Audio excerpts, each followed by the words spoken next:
Nuestra siguiente forista es María Vargas Cárdenas. La siguiente participante se llama Nelly Perdomo. Ella es licenciada en Comunicación Social, mención Periodismo para el Desarrollo Económico. Se graduó en la Universidad de los Andes, núcleo Dr. Pedro Rincón Gutiérrez, en San Cristóbal, Estado Táchira. Fue directora académica de la Escuela de Música, Arte y Armonía en Guayaquil, Ecuador, durante 2 años. Actualmente es CEO de Creative.la, agencia de producción audiovisual donde se dedica a la generación de contenido multimedia, edición de video y fotografía. Su trabajo audiovisual lleva por nombre Los efectos positivos y negativos en el sistema judicial ecuatoriano debido a la pandemia.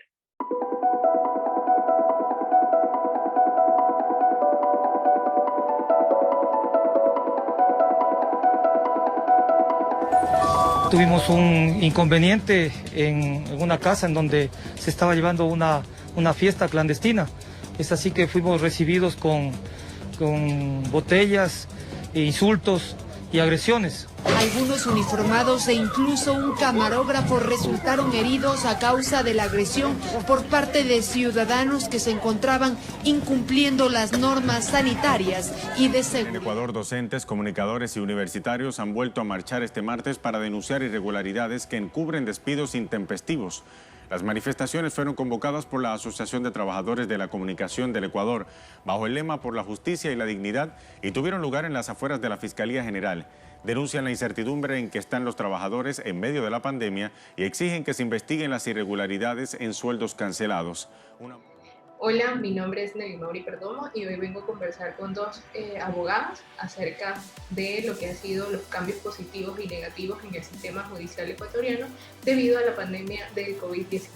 Conmigo estarán la abogada Stephanie Ponce y la abogada Magali Orellana, quienes son representantes de una reconocida firma ecuatoriana. Buenos días, abogada, es un gusto tenerla conmigo hoy acá. Quiero presentar a la abogada Magali Orellana, abogada de juzgados y tribunales con énfasis en gobernabilidad y gerencia política, con 8 años de experiencia en el área laboral, civil, penal. Se destaca por su vasta experiencia en patrocinio y defensa procesal eficiente. Muchísimas gracias por permitirme hacer esta entrevista. Quiero que me cuente, abogada, desde su experiencia civil y penal, de qué forma todo lo que ha sido la pandemia ha afectado los derechos fundamentales y el acceso a la justicia.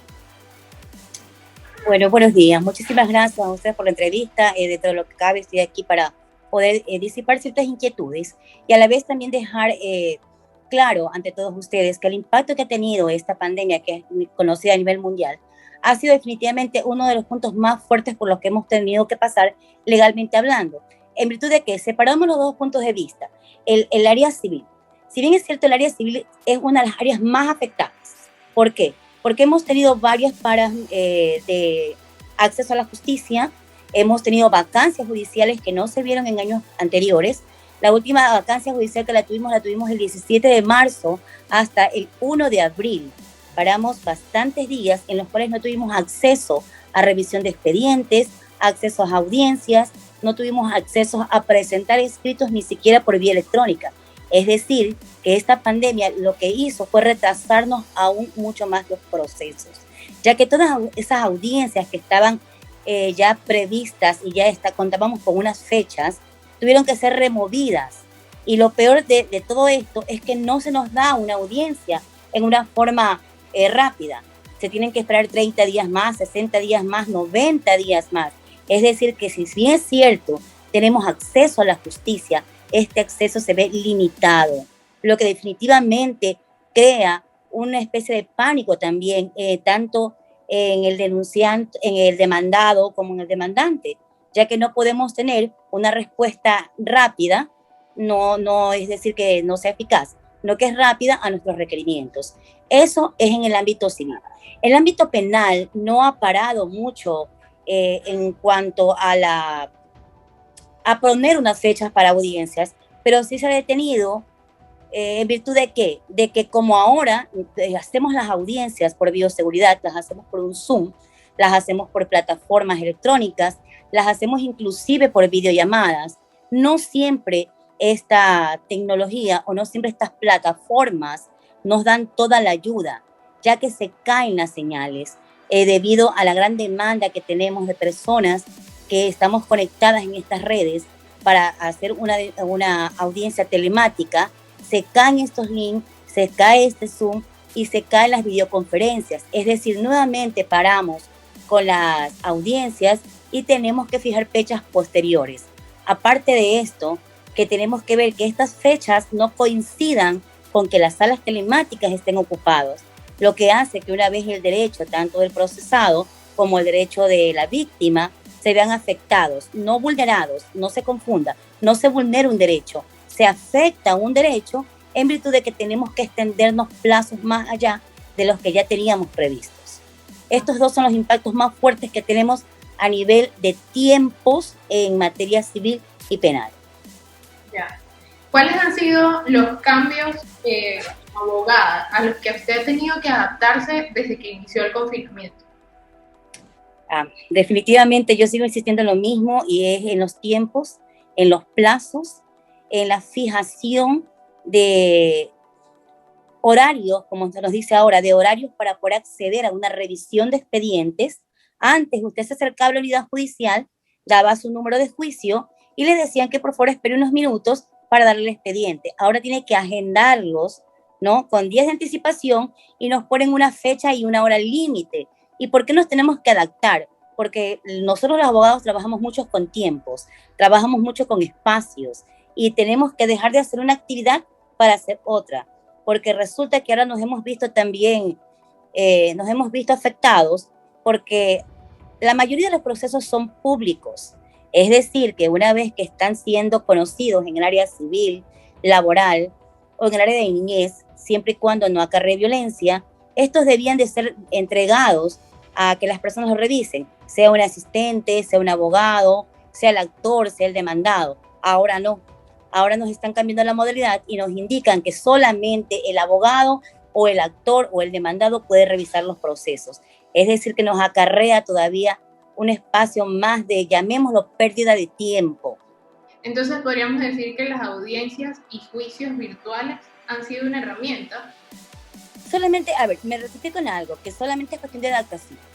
Veamos lo positivo de el hecho de que como ya tenemos audiencias virtuales, cuidamos nuestra salud y la salud de la persona que en este caso tiene que acudir a la unidad judicial, porque estamos conectados de manera virtual, no tenemos contacto directo con las personas, entonces podemos guardar las normas de bioseguridad. Eso es el impacto positivo. Y el impacto negativo, como le indiqué, es que debido a la cantidad de usuarios que se conectan en estas plataformas, tienden a caerse las mismas y a fijarnos una nueva fecha. Tiene un impacto positivo y uno negativo. Solamente tenemos que saber adaptarnos a él. Durante este tiempo de confinamiento, ¿cuáles fueron los casos más recurrentes en lo que usted estuvo? Los casos más recurrentes siempre, desde que empezó la pandemia hasta ahora, sigue siendo los casos de despido intempestivo. Muchos, pero muchos, por no decir la mayoría de los empleadores, cogieron este tema de la pandemia a fin de, la palabra correcta, y aunque suene feo, es deshacerse del empleado, ¿no? Basándose en que esta pandemia les da a ellos la apertura, que no es así, de despedirlos por el artículo 169, numeral 6. Pero eso está totalmente alejado de la realidad si usted no lo puede probar, porque este artículo es claro, este artículo tiene requisitos que la empresa debe de contar, y entre uno de esos requisitos para que usted pueda despedir a un empleado basándose en este artículo es que la empresa haya cesado totalmente sus funciones, es decir, que no vuelva a abrir las puertas de su empresa para atención al público. No es que cese las funciones momentáneamente, hoy te despido, hoy se van 20 empleados y mañana yo abro las puertas nuevamente de la empresa. Eso es ilegal. Es decir, que si usted comete eso, sí hay despido intempestivo, pero el empleador se acogió a ese derecho, indicó que esos fueron casos fortuitos, casos de fuerza mayor, y empezó a despedir a muchos empleados. Estos fueron los casos más recurrentes que empezaron desde la pandemia y que aún continúan. Aún cuando ya los empleadores tienen una visión clara de lo que este artículo se refiere, ellos siguen inobservando la ley y siguen despidiendo a los empleados a su antojo. Muchísimas gracias, abogada. De verdad muy agradecida por el tiempo que nos ha dedicado en esta mañana. Muchísimas gracias a usted también por estar conmigo y ya sabe, cuando quiera, aquí estoy para despejar sus dudas. Estoy con la abogada Stephanie Ponce, quien es abogada de tribunales y juzgados, especialista en Derecho Societario, máster en Derecho Internacional de la Empresa. Tiene cursos de Derecho Constitucional, Societario, Propiedad Intelectual y Métodos Alternos de Solución de Conflictos.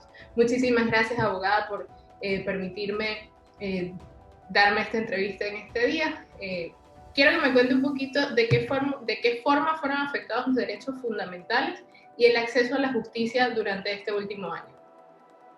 Gracias, Nelly, por tu introducción. Con todo el gusto del mundo, pues para mí es un gusto hacer esta entrevista contigo. Respecto a tu pregunta sobre la vulneración de los derechos fundamentales, entiendo yo que va dirigido al tema constitucional. Una vez que inició la pandemia en el Ecuador, el presidente Lenín Moreno emitió un decreto, obviamente, donde determinó un estado de excepción. Con ese estado de excepción vinieron muchísimas medidas, entre esas pues toques de queda, priorización de teletrabajos, etc. El Consejo de la Judicatura también aplicó dichas medidas, determinando que por un determinado tiempo toda la función judicial iba a estar en teletrabajo. Sin embargo, dejó habilitados ciertas materias del derecho para que la gente pueda acceder a la justicia de esos temas, que son los temas en realidad más importantes, que son los temas penales, porque están arraigados a los temas de seguridad, violencias, etcétera, temas de familia, niñez y adolescencia, personas con pensiones alimenticias, eso no se puede suspender, y también los temas constitucionales, las garantías constitucionales. ¿Por qué? Porque esta, de cierta manera, abraza todo tipo de derechos. Tenemos desde salud, trabajo, seguridad, etcétera, ¿no? Entonces, lo único que quedó aparte son cobros de deudas, problemas de trabajo, inquilinatos, etcétera. Yo considero que bajo esa disposición del Consejo de la Judicatura, si es que hubo algún momento, alguna vulneración de derechos, fueron por las cosas que sucedían en ese momento. Como uno de los ejemplos puedo dar, en ese momento hubo muchos problemas con el sector de salud.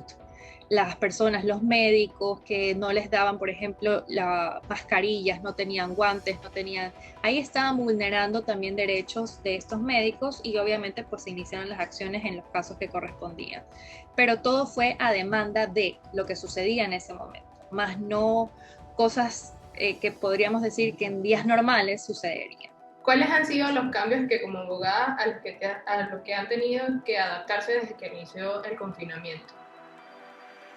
Ok, el Consejo de la Judicatura, al poner estas disposiciones, también obviamente priorizó en el sistema judicial el teletrabajo, lo que hacía que un juez esté en su casa, que el secretario del juez esté en su casa, y de paso todos los civiles simples mortales también estábamos en nuestras casas, creando así entonces el espacio para las audiencias o diligencias de manera telemática.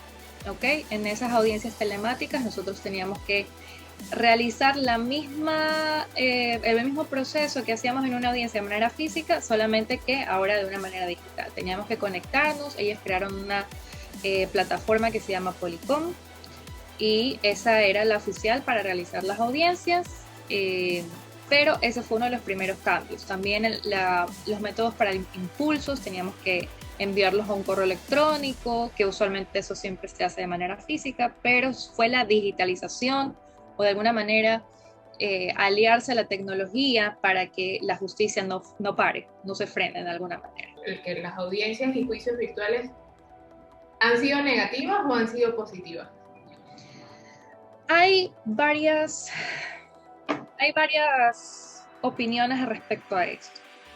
Yo personalmente amo las audiencias telemáticas, no tanto por el tema judicial, sino por el tema de que crea una eficiencia en el abogado, de cierta manera, en aprovechar el tiempo.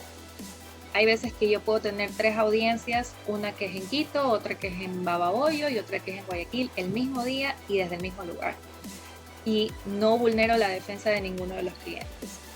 Sin embargo, durante la audiencia sí se puede ver vulnerados algunos principios como son el de la inmediación y el de la contradicción ¿Por qué? Por el tema del acceso a la prueba. Ya, si yo veo que la otra parte está exponiendo que una de sus pruebas es un documento oficial firmado por mi cliente, no tengo esta posibilidad de yo tocar el documento, ver la firma, decirle a mi cliente, ¿está seguro que esta es su firma? Para yo poder impugnarlo de alguna manera y ejercer mejor mi defensa. Creería yo que desde ese punto de vista sí puede haber un poco de inconvenientes.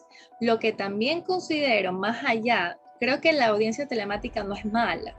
Creo que lo que falla en realidad es que hay una falta de protocolo para este tipo de audiencias. No estaba preparado el Consejo de la Judicatura o la función judicial en general para este tipo de audiencias. Por ende existen estos casos en los que se ven, sobre todo en los temas penales, cuando alguien quiere irse preso, etcétera, la defensa se complica, sobre todo si no tienes al juez enfrente tuyo. Entonces, creo más que es la falta de protocolo, más no que la audiencia telemática es mala. ¿Se cree que han sido más transparentes los procesos judiciales? Porque todo ha tenido que ser grabado, entonces tenemos un respaldo de esa grabación de qué fue lo que pasó o en qué fallamos. Te cuento una experiencia, y esto es bastante que nos llamó mucho la atención, que no todos están grabando las audiencias. Wow. Están grabando los audios, pero no todos están grabando el video. Así como estamos tú y yo, podemos estar en audiencia, pero resulta que hay algunos que solo graban el audio. Y llama mucho la atención, en nuestra experiencia incluso ha pasado a todo nivel, en acciones constitucionales, acciones civiles, y llama mucho la atención porque la disposición del Consejo de la Judicatura es que se graben todas las audiencias, en pandemia o sin pandemia, porque se supone que nosotros tenemos este principio de la oralidad. ¿Ya? Nosotros, ese es un sistema que cambió con la Constitución, etcétera, etcétera, y por eso ahora uno habla más en la audiencia que años atrás. Entonces sí es un poco, como te digo, yo creo que hace faltan protocolos más claros para este tipo de diligencias, porque muchos jueces dicen, no, yo solo tengo que grabar el audio, yo no necesito grabarte tu cara, yo necesito grabar lo que tú dices. ¿Ya? Pero no me parece que debería ser así, porque siendo una vía telemática debería haber algo específico para este tipo de cosas, donde diga, si es un video, grabemos el video. ¿Por qué?